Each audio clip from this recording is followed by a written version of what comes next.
সকলকে জানাই শুভ রথযাত্রার আন্তরিক প্রীতি ও শুভেচ্ছা। Hello everyone, welcome to my YouTube channel Bedo বয়সর। আমি হলাম বেদো। তোমরা সকলে কেমন আছো? আশা করি ভালো আছো। আমিও খুব ভালো আছি। আজ হলো 7ই জুলাই, রবিবার, অর্থাৎ রথযাত্রার দিন।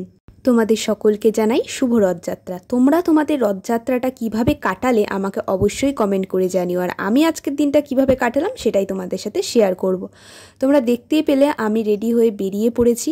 আর রাস্তায় পা দিতেই আমার দর্শন হয় প্রভু জগন্নাথ দেবের সাথে। রাস্তায় তোমরা দেখতেই পাচ্ছ কি অসম্ভব ভিড়, আর হবে নাই বা কেন, রথ বলে কথা। রাস্তার অপর প্রান্তে দাঁড়িয়ে ভাদুরীবাবু আমার জন্য অপেক্ষা করছিল। এতটা ভিড় থাকার কারণে আমি রোড ক্রস করতে পারছিলাম না। তারপরে কোনো রকমের রোড পার হয়ে আমি ভাদুরীবাবুর সাথে দেখা করলাম। তারপরে আমরা দুজনে মিলে বেরিয়ে পড়লাম একটু জগন্নাথ দেবের দর্শনে।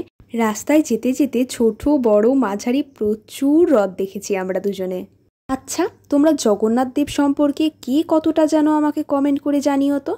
আর যদি তোমরা না জেনে থাকো, আমি অবশ্যই চেষ্টা করব তোমাদের সাথে জগন্নাথ দেব সম্পর্কে একটা লং ভিডিও শেয়ার করার।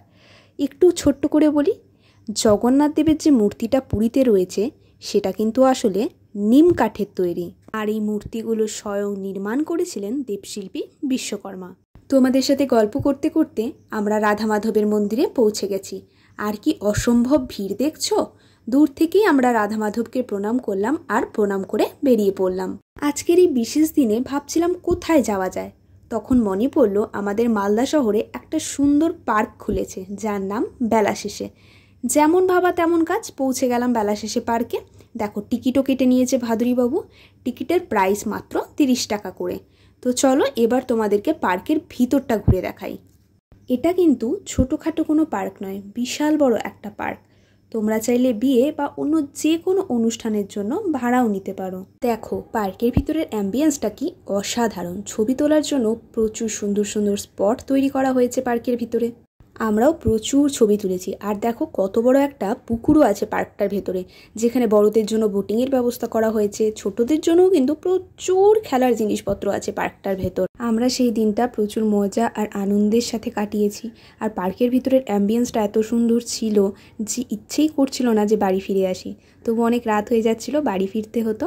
আমরা পার্ক থেকে বেরিয়ে একটু মেলায় গিয়েছিলাম। মেলা থেকে একটু জিলিপি কিনলাম বাড়ির জন্য। রথের মেলা জিলাপি আর পাঁপড় না খেলে কিন্তু অসম্পূর্ণই থেকে যায়। তো আজকের দিনটা আমরা এভাবেই কাটিয়েছি। তোমাদের কেমন লাগলো আজকের এই ব্লগটা অবশ্যই আমাকে কমেন্ট করে জানিও। যদি ভালো লেগে থাকে তাহলে চ্যানেলটা সাবস্ক্রাইব করে দিও আর বেশি বেশি করে লাইক করে দিও। দেখো, জিলিপি কিনে আনার পর আমি প্রায় 3-4টা জিলিপি সাটিয়ে দিয়েছিলাম, কারণ মেলার জিলিপি খেতে না জাস্ট দারুণ লাগে। তো আজকের জন্য টাটা, দেখা হচ্ছে নেক্সট কোনো ভিডিওতে। ভালো থেকো, সুস্থ থেকো। Thanks for watching.